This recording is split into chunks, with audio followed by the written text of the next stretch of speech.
대적하라! 대적하라! 대적하라! 대적하라! 자, 오늘 말씀은 제가 일단은 전반부와 후반부로 나누어서 말씀을 제가 전할 예정입니다. 그리고 오늘 기도하는 시간을 가질 거예요. 전반부는 우리가 많이 익히 들어서 아는 차별금지법에 관한 심각한 실태에 대해서 제가 말씀을 드리고, 그 다음에 후반부는 아마 여러분들 처음 듣는 내용들이 많을 거예요. 좀 더 심층적으로 이 차별금지법 배후에 도사리고 있는 그 실체가 무엇인가 하는 얘기를 말씀을 드리고 오늘 말씀을 맺을 것 같습니다. 자, 대한민국 지금 차별금지법이 필요합니까? 필요합니다. 현행 헌법 법률 조항에도 성별 또는 장애 등에 대한 차별을 금지하는 여러 조항들이, 장치들이 다 있어요. 굳이 만들지 않아도 되는데 왜 이렇게 난릴까요? 여기에는 수상한 의도가 다 숨어있기 때문에 그렇습니다. 자, 우선 차별금지법을 우리는 왜 목숨 걸고 막아야 되는가? 자, 표면적인 그런 이야기를 하겠어요. 우리가 잘 알고 있는 차별금지법에 대한 위험한 실태가 무엇인지를 알아야 되겠죠. 성경은 아까도 얘기한 대로 마귀를 대적하라고 그냥 그렇게 단순하게 얘기하지 않고 마귀의 괴계, 마귀의 간계를 대적하라고 되어 있습니다. 마귀는요 아주 교활한 존재입니다. 아주 교묘하게 아주 찾아와서 가정을 해체시키고, 그리고 교회를 무너뜨리고, 심지어 국가 전체까지도 패망의 길로 이끌어가는 존재가 이 마귀거든요. 근데 그게 그냥 되는 게 아니라 아주 교활한 그런 괴계와 간계가 그 안에 있다라는 거예요. 자, 그것이 지금 포괄적 차별금지법이라는 지금 이름으로 지금 등장하고 있는 거예요. 왜 우리는 막아야 되는가? 이 포괄적 차별금지법을 크게 세 가지예요. 첫 번째, 교회를 말살하는 법이기 때문에 그래요. 네. 동성애를 반대하는 사람들을 처벌하는 법이 포괄적 차별금지법이거든요. 누가 막겠어요? 주로 교회가 가장 앞장서서 막지 않겠어요? 이것은 교회를 지목하여 교회를 무너뜨리려는 아주 무서운 사단의 전략입니다. 이건 단순히 동성애를 합법화하기 전에 동성애를 반대하는 사람들에 대한 징벌법, 처벌법이라고 말할 수 있어요.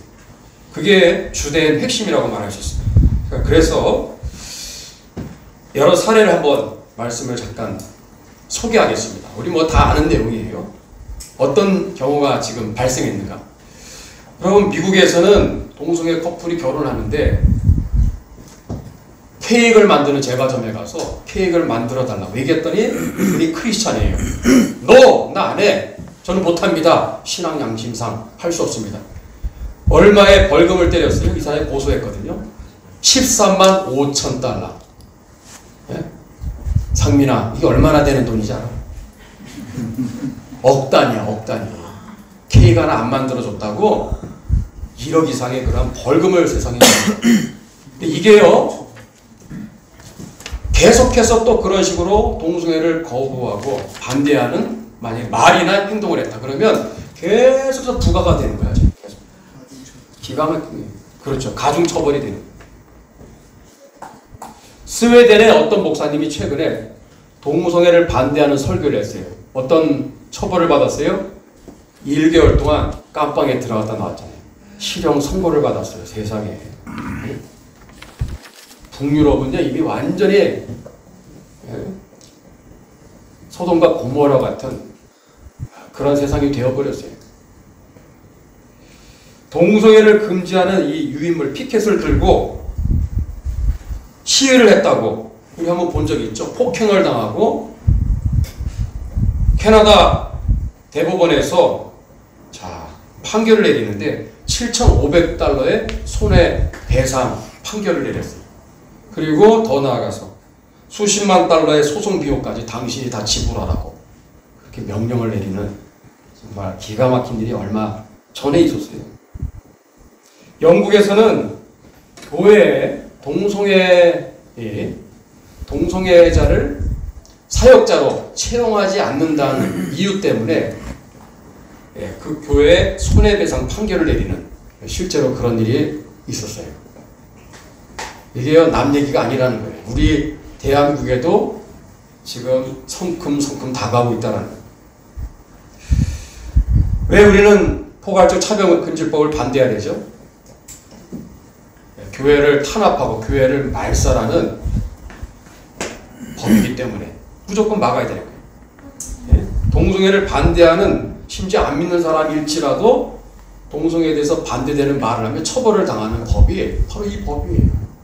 그래서 역차별을 당하고 헌법에는 11조에 보면은 모든 대한국민은 법 앞에 평등하다고 보호를 받도록 되어 있는데 대다수의 99%의 대한국민들이 역차별을 당하는 그런 세상이 오기 때문에 무조건 막아야 되는 거예요. 자, 두 번째, 가정을 파괴하기 때문에. 영국과 프랑스에서는 부모라는 엄마 아빠의 그 용어가 어떻게 바뀌었어요? 엄마 아빠라고 안 부르고 엄마 아빠 이렇게 불렀다 큰일 나. 부모 1, 부모 2. mother, father라는 단어가요 사라져 버렸어요. 영국과 프랑스의 지금 현실입니다. 아마 이게 더 나가면 부모 1, 2, 3, 4, 5 계속될 수도 있어요. 캐나다 온타리오에서는 어린 자녀가 엄마 아빠 나 성전환 수술할래.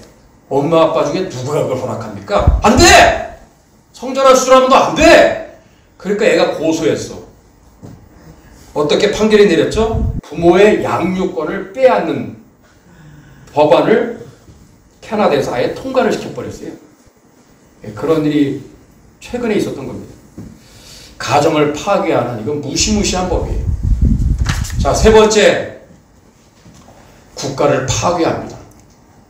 자, 이 대한민국이 무너져요. 체제가, 자, 이 대한민국, 자유민주주의와 시장경제체제가 그냥 폭삭 주저앉는 이것은요, 핵폭탄급에 해당하는 무시무시한 법이에요, 이게. 자유민주주의가 그냥 무너지게 됩니다. 결과적으로. 그래서 우리는요, 무조건 막아야 돼요, 무조건. 그리고 이 법이 만약에 통과되면, 자, 국가인권위원회에 완장을 채워주는 결과가 이제 오늘 현대판 인민재판소가 어디예요? 대한민국의 국가인권위원회.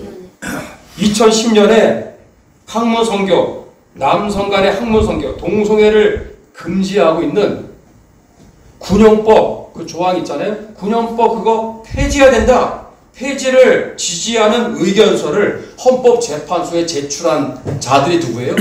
국가인권위원회입니다.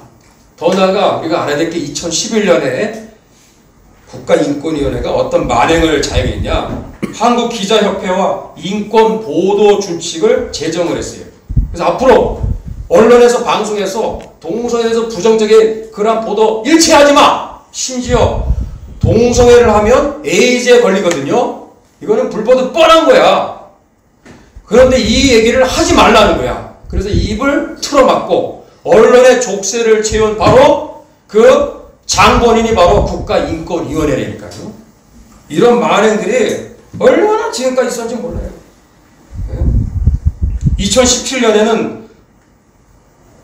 혼인조항에 해당하는 헌법에 명시하고 있는 양성의 평등을 없애버리고 평등이라는 단어로 바꾸어서 동성결혼을 인정하려는 헌법 개정안을 제안을 하는 이런 일들을 끊임없이 하고 있는 바로 기관이 국가인권위원회예요. 무소불위의 권력과 권세를 가지고 아주 동성애를 반대하는 세력들은 얼마든지 처벌할 수 있는 독재 시대가 오는 거예요. 일명 동성애 독재 시대가. 자, 막아야 돼, 안 막아야 돼요? 무조건 막아야 돼요. 자, 오늘은 저는 이제 본론이에요. 후반부. 이 얘기를 오늘 제가 전하려고 합니다. 우리는요, 이 동성애 차별금지법에 대해서 하도 많이 들었어. 영상도 너무 많아. 모르는 바가 아닙니다. 저는 오늘 이 시간에 그러한 얘기를 하고 싶은 게 아니라 그 배후에 동성애를 반대하는 세력들을 처벌하고 더 나아가 동성애를 합법화하여 서구 유럽처럼 미국처럼 뉴질랜드, 호주처럼 동성애 세상으로 만들려고 하는 이 포괄적 차별금지법 제정의 배후에 무엇이 있느냐야? 무엇이 있느냐? 무엇이 있을까요? 무서운 공산주의 사상이 있다라는 거예요. 공산주의 사상. 공산주의 사상은 옛날 옛적 얘기 아닙니까? 아닙니다. 잘 들어보세요. 1917년에 공산주의 혁명이 구소련에 불어닥치면서 거의 70년 동안 정말 인류의 3분의 1을 공산화하는 어마어마한 일이 지난 20세기에 있었죠. 70여 년 만에 공산주의 제국 구소련이 무너지게 됩니다. 1991년 되어서 드디어 무너지게 되는데 여러분 그거 알아요? 2년이 지난 1993년에 모스크바 저 붉은 광장에서 수많은 사람들이 거리로 쏟아져 나와서 레닌과 스탈린의 이름을 연호하며 다시 한번 소련 공산주의를 우리가 부활하자고 외쳤던 대규모 시위가 있었어요. 아셨어요? 옐친 대통령이 체제나 이런 시스템을 바꾼 거는 잘했을지 모르지만 공산주의의 그 본질을 바꾸지는 못했어요. 왜? 이것은 단순한 이념 사상이 아니라 한번 잘 들어보세요. 이게 얼마나 무서운 반기독교적인 악마의 사상인지를 우리는 분명히 알아야 됩니다. 공산주의를 무너뜨릴 수 있는 유일한 조직과 단체가 있다면 그것은 교회야, 교회. 교회만이 무너뜨릴 수 있어요.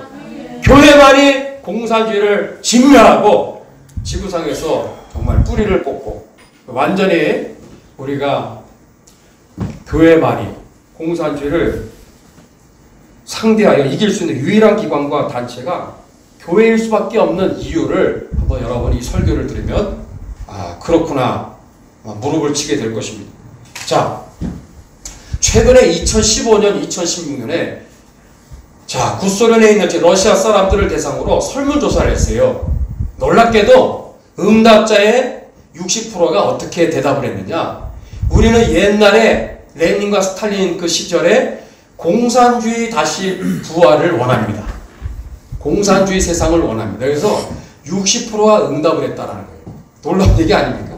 제가요 2001년에 카자흐스탄에 단기 선교를 갔어요. 어느 조그만 시골에 갔더니 잘 들어봐요. 제가 깜짝 놀랐어. 시골을 거닐면서 거기서 단기 선교 노방전도를 하다가 레닌의 동상을 발견했어요. 이상하다. 보존 상태가 괜찮더라고요. 레닌의 동상이 여기 어떻게 있을까? 아직도 있네. 의아하다는 생각이 들었어요. 2017년에 러시아 연해주를 갔어요.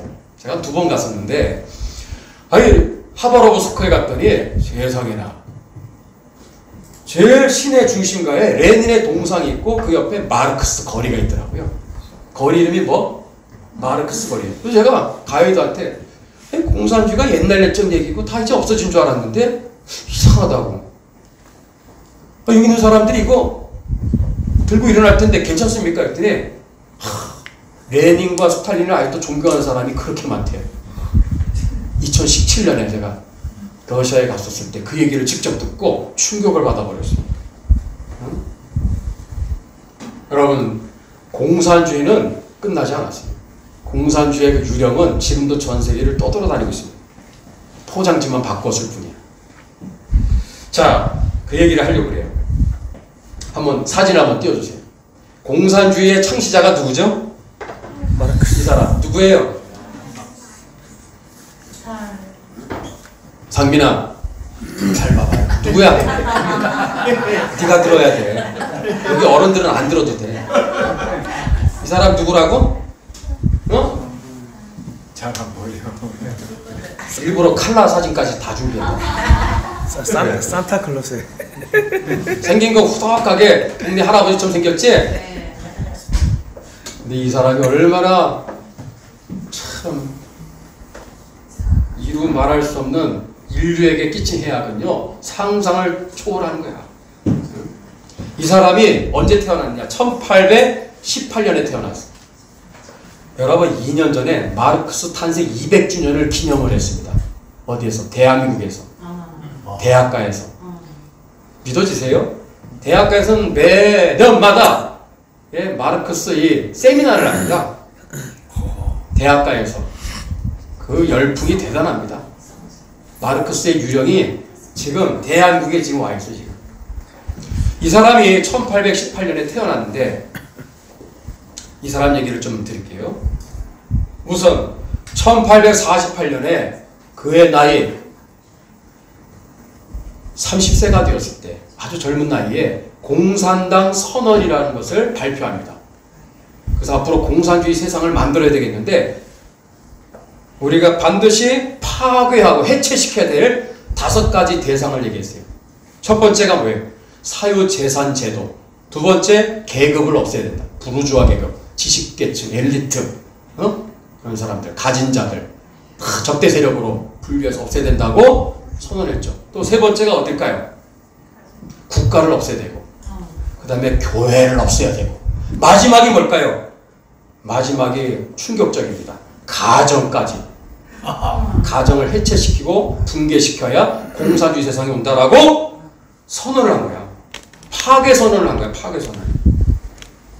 공산주의는 말 그대로 공산, 사유재산 제도를 없애고 전부 다 함께 공유하는 세상을 만들자. 유토피아 세상을 만들자. 그거 아닙니까? 그러려면 사유재산 제도를 없애야 돼. 토지 이런 걸 다 국유화해야 되고, 예? 그렇게 해서 지갑에 있는 돈을 다 빼들어야 돼요. 개인의 소유고 뭐고 다 없애야 되는 거예요.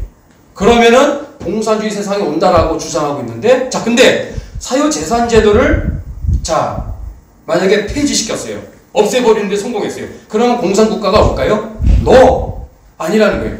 여기에 걸림돌이 하나가 있다는, 뭘까요? 각 집안에 있는 와이프, 부인네들이 이게 문제라는 거예요. 그래서 부인들이, 배우자가, 여자들이 집구석에서 배우자들이, 여인들의 입김이 세잖아요. 그죠? 그러니까 이 여인들의 이 배우자의 그 입김을 막아야 되는데, 그래서 이 공산주의 세상으로 가는데 이 여인들이 이게 걸림돌이야. 그래서 무슨 얘기까지 나오냐면은 배우자까지도 공유해야 된다. 그래서 공산주의 사상은 공처주의 사상으로 직결되는 것입니다.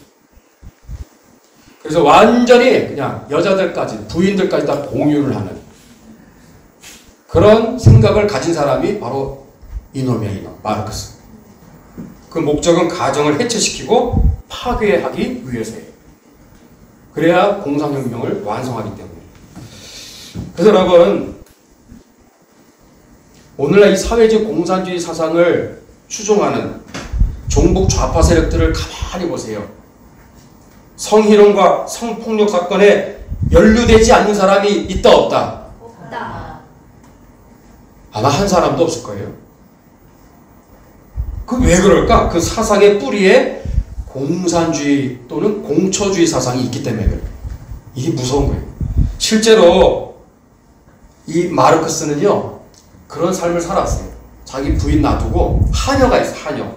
헬렌 데무스라고 하는 집안의 하녀와 불륜관계를 맺어서 사생활을 낳아요. 사생활. 또 이 사람의 친구 엥겔스라는 사람, 이 사람도 마르크스 뒤를 이어서 공산주의 사상을 퍼뜨린 정말 무서운 사람이에요. 엥겔스조차도 두 집 살림을 했죠. 두 여인과 동거 생활을 했어요. 레닌은 더 지독합니다. 이네사라는 여인과 10년 동안을 동거 생활을 하고, 그것도 모자라서 프랑스 여인과 부정한 관계를 맺어요. 거기다가 창녀와 관계를 맺다가 매독에 걸립니다. 스탈린은 최악이야. 스탈린은 정말 음란하게 짝이 없는 가장 최악의 삶을 살았어요. 심지어 다른 사람의 아내까지도 정식 부인을 빼앗아서 자기 와이프로 삼는 만행을 저질렀던 사람이 스탈린이에요. 이런 일들이 공산주의 사상에 우리가 놓쳐서는 안 되는 중요한 한 부분이라는 거예요. 왜 그런가? 성에 대한 인간의 이 도덕적인 책임을 완전히 붕괴를 시켜놔야 가정을 해체시킬 수 있기 때문에. 그래서 여러분 잘 들어보세요. 1904년에 공산혁명이 아직 시작되기 전에 레닌이 했던 말이 뭐냐? 레닌. 공산주의의 승리를 위해서 이 핏덩이를 던져야 된다 이런 말을 했어요. 핏덩이, 이 몸뚱아리. 이 몸뚱아리를 공산주의 혁명을 위해서 던질 수 있어야 된다라고 얘기했어요. 이 공산주의 세력들은요, 우리 6.25 때도 보면은 지리산, 빨치산들 산에서 뭐 했어요? 남자들끼리 동성애를 하고 그랬잖아요. 또 공초주의의 삶을 한 여인 뭐 이런 가면은 얼마나 여러분 불보듯 뻔한 거 아닙니까? 윤리 이런 성 도덕 개념이 다 무너져 있기 때문에 불보듯 뻔한 거예요. 1911년에 자 들어보세요. 1911년 공산혁명 6년을 거슬러 올라가면 그 이전에 1911년에 레닌은 이러한 충격적인 말을 했어요. 모든 양성관계에 관한 금기는 반드시 폐기되어야 된다. 그거 알았어 혹시? 이런 얘기 처음 들어요? 레닌이 공산주의 앞잡이였던 레닌이 1911년에 모든 양성과 관계에 대한 금기사항은 반드시 폐기되어야 된다. 그리고 했던 말이 심지어 동성애에 관한 금지령도 반드시 폐기해야 한다. 동성애에 대한. 러시아가 그래도 그 러시아 정교회가 오랫동안 이어져 왔기 때문에 나름대로 굉장히 규율이 있고 도덕관념이 철저한데 이러한 관념들을 다 파괴시켜야 된다는 거예요. 그래서 볼셰비키 공산혁명이 성공한 1917년 그해 겨울 12월 19일 얼마나 추워 이 러시아가요. 예?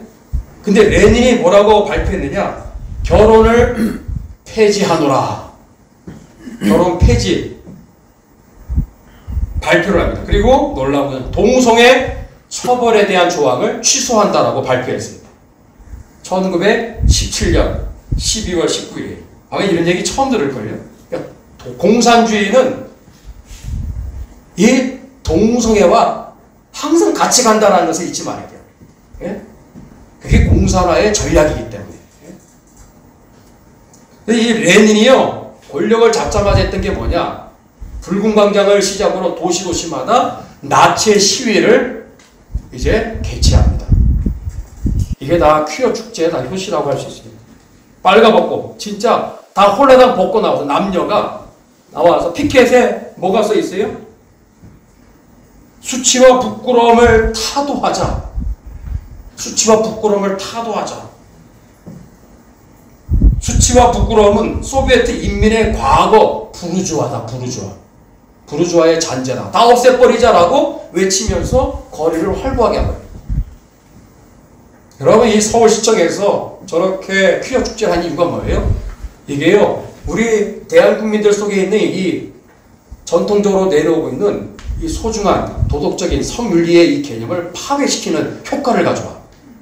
한두 번 가지고는 안 돼요. 여러 차례 하다 보면 이게 무너지게 돼 있어요. 이게 다 거기서부터 온 겁니다. 그렇게 구호를 외치는 그 구호에 어떤 구호가 있었느냐? 땅에서는 자본주의자들을, 하늘에서는 하나님을 축출하자. 와. 그거 아셨어요? 지금 공산주의는 단순한 사상이 아니라는 걸 얘기하는 거예요. 자, 이쯤 돼서 제가 마르크스 얘기를 좀 더 하겠어요. 마르크스는 1818년에 태어났다고 그랬죠? 10대, 그 청소년 때에 그는 원래 기독교인 가정에서 태어났어요. 기독교인으로 성장을 했어요. 근데 10대에 아마 지금 고등학교쯤 되는 나이에 정확한 이유는 알 수 없어요. 어딘가 찾아보면 발견이 될 겁니다. 고등학교쯤 되는 그 나이에 엄청난 삶의 변화가 찾아와요. 어느 순간부터 마귀 사탄에 사로잡히기 시작합니다. 그래서 이 사람은 평생 죽을 때까지 사탄 숭배자의 삶을 살았어요. 마귀 숭배자의. 그거 아셨습니까? 자, 우선 이 사람은 10대 나이에 그리스도와 성도의 연합이라는 글을 썼어요. 글 쓰는 걸 되게 좋아해요. 시도 많이 썼고. 여러분, 이 어린 나이에 이 학생회 때 마르크스가 이런 얘기를 했어요. 그리스도와 연합하면 내적인 힘을 얻고 슬플 때 위로를 얻고 그리고 평안과 믿음 가운데 이 세상을 살아갈 수가 있다. 그리스도와 연합하면 고귀하고 위대한 것을 얻는다. 이런 말을 한 사람이 누구예요? 마르크스야. 근데 고등학교 거의 졸업할 때쯤 돼서 이해할 수 없는 일이 그에게 찾아옵니다. 철저한 반기독교인을 뛰어넘어서 아예 마귀 사탄에게 사로잡혀서 평생 적그리스도의 삶을 살아가는 인생이 되는 거예요. 그 옆에 친구가 엥겔스라고 있었어요. 엥겔스. 많이 들어보셨죠? 엥겔스도 기독교인이야. 나름대로 신실한 기독교인의 삶을 살았던 사람인데 엥겔스가요, 자기가 보니까 이 친구가 이게 이상하거든. 이 마르크스를 변화시키려고 했는데 이게 안 되는 거예요. 나중에 누가 바뀌어요? 엥겔스가 전향을 하죠. 기독교를 내팽개치고 공산주의자로 추종자가 돼. 그 고등학교쯤 되는 마르크스를 보았던 엥겔스의 눈에 비친 그 모습은 이렇게 표현되고 있어요. 글을 보면 이렇게 돼 있어요. 마치 마귀 만마리가 마르크스의 머리채를 휘어잡고 있는 듯하다. 자기가 봐도 이상한 거야.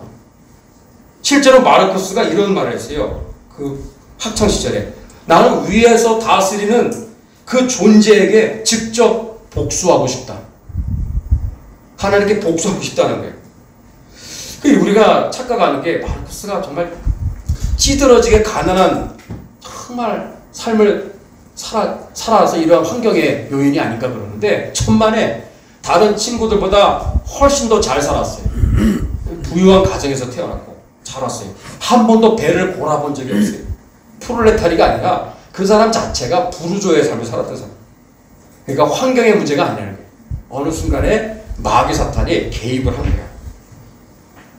그래서 이 사람은 죽을 때까지 머리에다가 띠를 두르고 이렇게 앞에다가 우리 엄마 아빠들 옛날에 부모님들 비나이다 그렇게 하는 형태로 머리에다 띠를 두르고 누군지 모르는 어떤 신에게 중얼중얼 기도를 했다고 그래요. 그 신은 누구예요? 저 여러분들이 믿는 예배하는 하나님이 아니라 마귀 사탄이죠. 마귀 사탄. 이 사람이 쓴 방랑자 악사라는 그 글이 있어요. 신대. 여기 이렇게 되어 있어요. 그는 마귀 사탄을 말. 마귀 사탄이 나를 위해 장단을 맞춰줬고 신호를 보내니 나는 더 대담하게 죽음의 춤을 추노라. 믿어주세요. 마귀 사탄이 자기에게 무엇을 해야 될지 지시를 다 내리는 거예요. 네? 누구의 이런? 바로 이 마르크스거든요. 여러분들 제 참고로 이 책 리처드 원브란트 목사님 쓰신 마르크스와 사탄이라는 게 참 좋은 책이에요. 이 책을 꼭 읽어보시기 바랍니다. 이 사람은 단순한 무신론주의자가 아니라 사실은 사탄 숭배자의 삶을 살았어요. 참 기가 막힌 얘기죠. 절망자의 기도라는 시를 썼어요. 청년 때 이렇게 썼어요. 저주와 운명의 고문대 위에 있는 나에게서 하나님 모든 것을 다 낚아채갔다. 나에게 남은 것은 복수뿐이다. 머리 위에 높은 곳에 나의 왕좌를 세우리라. 이사야 14장에 있는 그 마귀 사탄의 얘기가 여기 똑같이 나옵니다. 내 머리 높은 곳에 나의 왕좌를 세우리라. 기가 막힌 얘기. 1837년 그의 나이 19살의 나이. 고등학교 3학년. 이런 말을 했어요. 한 시대가 이미 막을 내렸다. 뭐예요? 기독교의 시대는 지나갔다라는 거예요. 거룩한 것들이 내 몸에서 떨어지고 새로운 주인이 내 속에 머물렀다. 마귀 사탄이 아예 또아리를 들고 지금 와 있다라는 거예요. 불안이 나를 지배하고 있다. 나는 그 꿈틀거리는 귀신을 달랠 수 없다. 더 충격적인 것은 울안엠이라는 제목이 참 특이하죠. 이게 임마누엘을 거꾸로 뒤집어서 표현한 시 제목이야. 마귀 사탄 숭배는요, 어떠한 특정한 그 용어를 거꾸로 얘기해서 말을 하면 굉장한 효력이 나타난다고 하는 교리가 있어요. 그래서 다 뒤집어 놓는 거야. 그냥 임마누엘을 이렇게 거꾸로 뒤집어서 이 시에 보면 뭐라고 되어 있어요? 너는 떨어지리라 떨어지리라. 나는 웃으며 너 뒤를 따라가리라. 떨어져라 떨어져라 친구여. 나와 같이 떨어져라. 내가 속삭이며 뒤따르리라. 무슨 말 하는지 여러분 아시겠어요? 응? 다 지옥 불구덩이에 다 떨어져라 떨어져라. 나는 웃으면서 너희들 뒤를 따라가겠다라는. 그러니까 학창시절에 마르크스의 가슴 속에, 그의 가슴 속에 불같이 일어났던 그의 열망이 무엇이었냐면 수많은 인류를 지옥 불구덩이로 전부 다 쳐넣고 자기도 그 뒤를 웃으며 따라가는 것. 자기도 지옥 불구덩이에 무지강에 빠져서 자기도 불심판에 거기에 떨어지는 것. 이것이 마르크스가 학창시절에 꿈꾸었던 소망이었다는 거예요. 그게 바로 비전이었어, 비전. 예? 망했다, 망했어. 내 인생은 완전히 끝장났구나. 나는 이 가슴에 영혼을 끌어안을 것이다. 그리고 곧 인류에게 엄청난 저주를 퍼부을 것이다. 세상에, 이거를 학창시절에 쓴 거예요. 이 사람의 자녀가 5이었어요. 2딸은 사위와 함께 자살했어. 나머지 3명은 굶어서 영양실조로 비참하게 사망을 했어요. 저주받은 바로 가문이 되었습니다.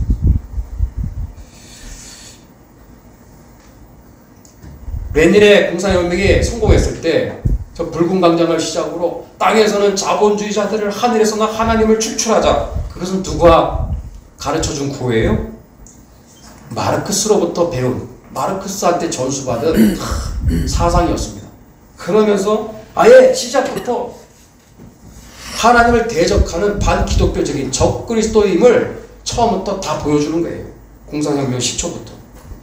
그러면서 막 나치의 시위를 막 권장하고 하게 하고. 그리고 정말 충격적인 게 1818년에 그해 겨울 12월 19일에 페트로그라드 광장에서 어떤 일이 있었는가? 바로 레즈비언 동성애 축제가 벌어진 거예요.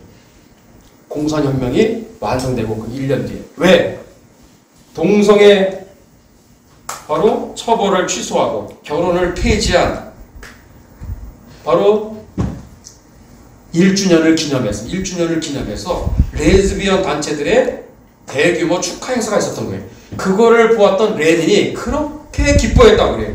그러면서 동지들한테, 자기 휘하의 부하들한테, 동지들! 계속하시오! 계속해서 이 나치 행진을 계속하시라. 잘하고 있다고. 그렇게 매우 기뻐했다고 그래요. 자, 그러면서 10여 년에 걸쳐서 구소련에서 어떤 일이 있었는가? 여러분, 결혼을 전부 다 폐지시켜 전부 다 동성애를 조장하고 심지어 집단 난교가 벌어지는데, 그때부터 10여 년 동안 이 구소련이 어떻게 망가지느냐, 가정이 다 해체됐다는 얘기를 하는 거예요. 그래서 이게요, 보통 평균 남녀 구분 없이 한 방 안에서 10명에서 12명이 동거하는 아주 기이한 그러한 일들이 러시아 전역에서 벌어지는 거예요. 난잡한 성관계와 성분란에 문을 활짝 열어놨어. 그 어떤 일이 벌어지겠어요? 안 봐도 뻔한 거예요. 응? 성혁명, 성해방을 부르짖는 거예요. 물 한 잔의 이론이라는 것도 나왔어요. 그 당시에. 우리가 이렇게 동성애를 하고, 그리고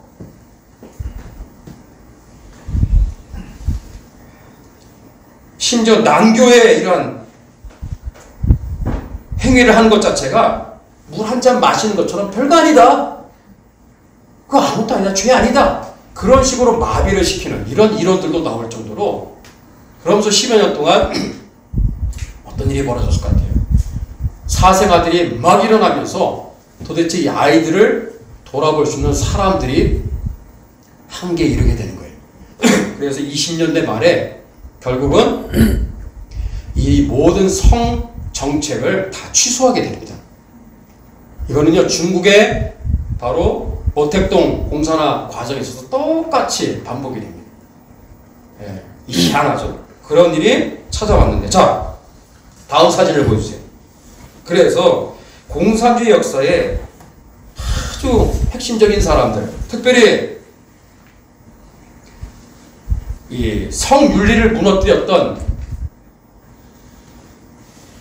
이런 사람들을 가만히 들여다보면요, 공통점이 뭐냐, 다 공산주의자였다고요. 이 사람이 누굴까요? 페미니즘이라는 단어를 창시한 사람, 프랑스의 샤를 푸리에라는 사람이에요. 마르크스와 동시대 사람입니다. 샤를 푸리에. 이름은 참 아름다운 이름인데 인생은 아름답지가 않았어요.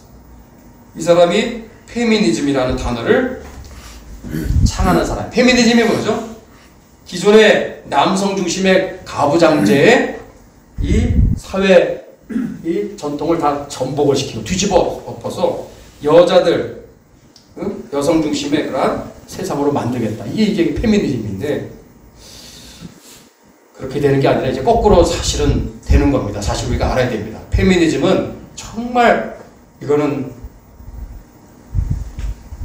무시무시한 완전히 하나님을 대적하는 사조라고 말할 수 있습니다. 이 사람이 바로 그거를 창하는 사람. 1837년에 페미니즘이라는 단어를 만들어냈는데, 놀라운 것은 이 사람은 단순한 여성의 인권만을 주장한 게 아니라 광단의 그룹 섹스 파티를 주장한 사람이 이 사람. 그리고 근친상간을 해야 된다고 주장한 사람이. 수간도 문제가 안 된다. 수간의 이러한 죄악까지도 문을 열어 제낀 사람이 바로 샤를 푸리에, 이 사람. 바로 젠더 이데올로기 많이 들었죠?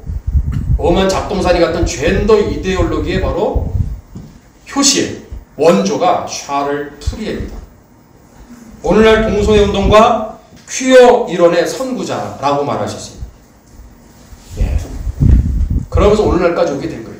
이게 나중에는 미국으로 건너가서 1953년에 미국에서 그 유명한 바로 포르노 잡지의 대명사였던 플레이보이 잡지가 창간이 되는 그러한 결과가 1953년에 오는데, 그게 단순한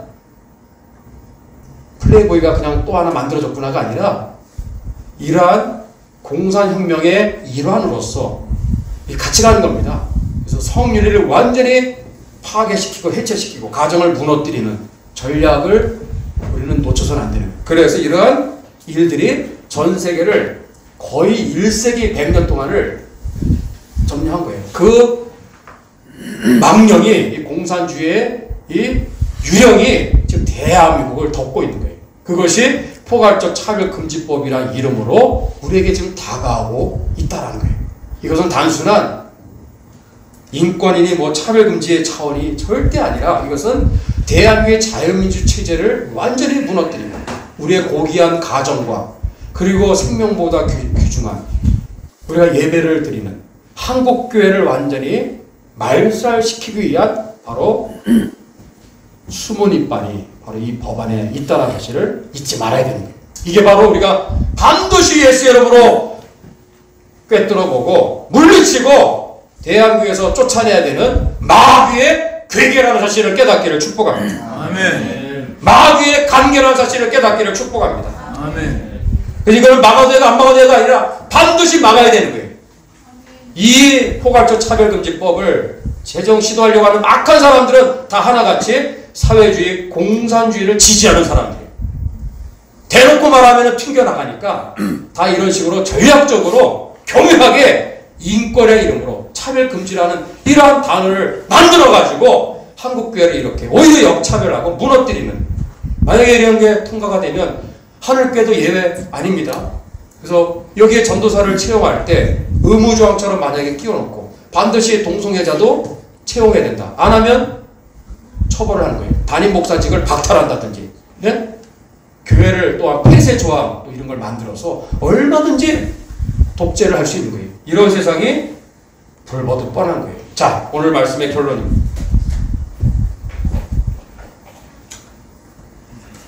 우리는 하나님께서 이 땅에 세우신 이 소중한 가정을 지켜야 됩니다. 아멘. 사수해야 됩니다. 아멘. 그 양성평등, 이것은 하나님의 뜻입니다. 아멘. 남녀 외에 다른 이상한 젠더 이데올로기, 지금은 뭐 50개, 100개, 200개라는 소리도 있어요. 하나님의 진노와 심판을 받을 수밖에 없는 이런 망령된 죄악에 주여! 이 한국교회가 무너지지 않게 도와주시고 반드시 막아서게 도와주시옵소서. 아멘. 피 흘리며 싸워서 막아내면 막아칩니다. 아멘. 이제 가을에 정기국회가 개원될 때까지 우리에게 주어진 시간은 얼마 남지 않았어. 매일 국회 앞에서 10시 반, 오후 2시에 2번 예배가 있는데 여러분들 또 엊그제처럼 또 정의당사 앞에서 또 더불어민주당 앞에서 이 법 제정 시도를 막는 아마 거국적인 또 집회가 또 있을 예정입니다. 그럴 때마다 여러분들 함께 할 수 있는 분들 함께 해주시고 또 실제 여러분들 한번 참여해 주시고 또 기도해 주시고 막아서는 일에 우리 모두가 하나가 되어야 될 줄로 믿습니다. 아멘. 그래서 대한민국의 자유민주주의와 시간경제 지금까지 왔던 이 나라가 한순간에 동성애 이 젠더 이데올로기로 차별금지법이라 이름으로 무너지는 일은 절대로 없어야 되는 거예요. 이 배후에는 공산주의 사상이 있다는 것. 특히 반기독교적인 마귀적인 악마적인 이러한 배후에 무서운 괴계와 관계가 있다는 사실을 우리가 깨달아야 됩니다. 그래서 대한민국의 기존의 모든 가정과 또 교회와 이 자유민주주의 자랑스러운 대한민국의 이 기존의 이 모든 터전들을 다 정복시키고 자기들이 원하는 이런 세상을 만들겠다고 하는 이 시도를 우리가 간파하고 어떻게 해서든지 우리가 기도와 행동으로 막아서는 우리 모두가 될 수 있기를 주의 이름으로 축복합니다. 아멘. 마지막으로 제가 이번에 쓴 잊지 말아야 될 그때 그 역사 6.25 70주년을 맞이해서 이 책을 쓰게 됐는데 이 책의 중요한 부분이 뒷부분에 있어요. 6.25 때 이 좌익 세력들에 의해서 얼마나 많은 무참한 양민학살이 있었는지 또 이승만 대통령께서 1954년에 미국에 가셔서 19일 동안을 계시면서 18번의 위대한 방공 연설을 하셨어요. 그 연설의 핵심은 뭐냐? 미국이 일어나야 된다. 용공주의에 안일무사주의에 빠져서 거짓 평화에 놀아날 것이 아니라 지금도 듣지 않았으니 미국의 해상력을 동원하여 중국의 해상을 봉쇄하라는 거예요. 육군 보병사단 갈 거 없습니다. 미국의 전략자산을 다 동원해서 중국의 해안을 봉쇄하면은 쟤네들은 경제가 폭삭 무너지니까 공산주의 중국 공산 저 모택동의 저 공산 악마 체제는 무너지게 될 것이고 연쇄 반응에 의해서 저 소련의 바로 공산주의 체제도 무너지게 되면 그 마지막 결과로서 북한의 저 악마 독재 김일성 정권은 반드시 무너질 테이니 미국이 지금이라도 일어나시기 바랍니다. 아멘. 그 선언을 하신 분이 바로 이승만 대통령이에요. 그분의 가슴 속에는 바로 자유통일 복음통일을 통하여 북한 땅에 얼어 죽고 맞아 죽는 복음 듣지 못해 죽어가는 북한의 동포들을 향한 하나님의 그 애끓는 마음이 그분 안에 있었기 때문에 그런 위대한 방공선언을 할 수 있었던 거예요. 아멘. 근데 그 결과는 사실은 실패로 끝나게 됩니다.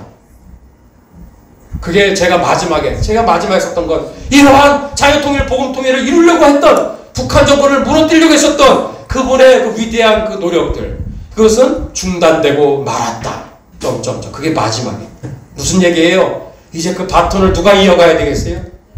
저 여러분들의 책임입니다.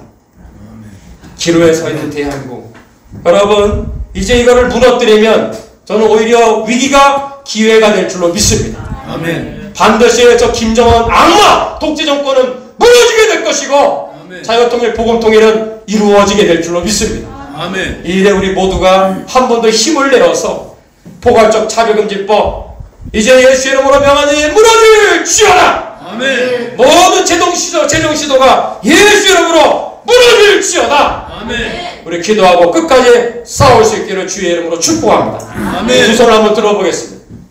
짧지만 우리 3분 정도 주여 일창하시고 기도합니다. 주여! 하나님 아버지 주 예수 그리스도 이름으로 이 시간에 선포하고 기도합니다.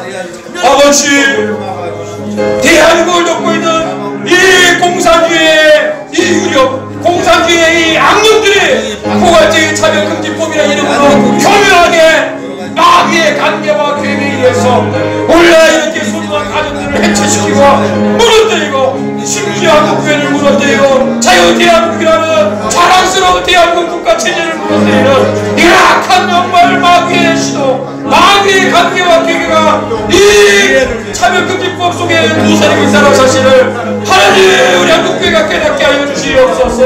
공산주의의 실체가 무신론이 아니라 하나님 시작부터 철저하게 하나님을 대적하고 교회를 말살하는 하나님 반기독교 정그리스도임을 깨닫게 하여 주셔서 교회들이 분열이 일어나서 반드시 막아서게 하여 주시옵소서. 교회를 무너뜨리고 가정을 해체시키고 대한민국의 자유민주주의를 무너뜨리는 주의 악한 법을 주의 이름으로 받고 하나님의 기도와 행동으로 나가서는 우리 모든 한국교회가 되게 하여 주시옵소서. 기도하겠습니다. 살아계신 하나님, 주께서 우리의 눈을 여셔서 마귀의 괴계와 관계를 정확하게 꿰뚫어 보게 하여 주시옵소서. 아멘. 오늘 이렇게 한국교회 하나님 100년이 지났는데 포괄적 차별금지법이라는 이름으로 둔갑하여서 우리 5천만 대한 국민들을 속이고 심지어 한국교회를 말살하고 가정을 해체시키고 무너뜨리려고 하는, 더 나아가 대한민국의 자유민주주의를 무너뜨리려고 하는 이 모든 시도들이 예수 이름 앞에 빛 가운데 드러날지어다. 아멘. 우리 한국교회가 깨달을지어다. 아멘. 예수 이름으로 분열이 일어날지어다. 아멘. 기도와 행동으로 나가설지어다. 아멘. 주님 역사하여 주시옵소서. 아멘. 믿사옵고 예수님의 이름으로 기도드리옵나이다. 아멘. 아멘. 다 함께 우리 봉헌 찬송 드리겠습니다.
감사헌금 이선호 집사님, 여호와께서 내 음성과 내 간구를 들으심으로 내가 저를 사랑하는도다. 그 귀를 내게 기울이셨으므로 내가 평생에 기도하리로다. 성지연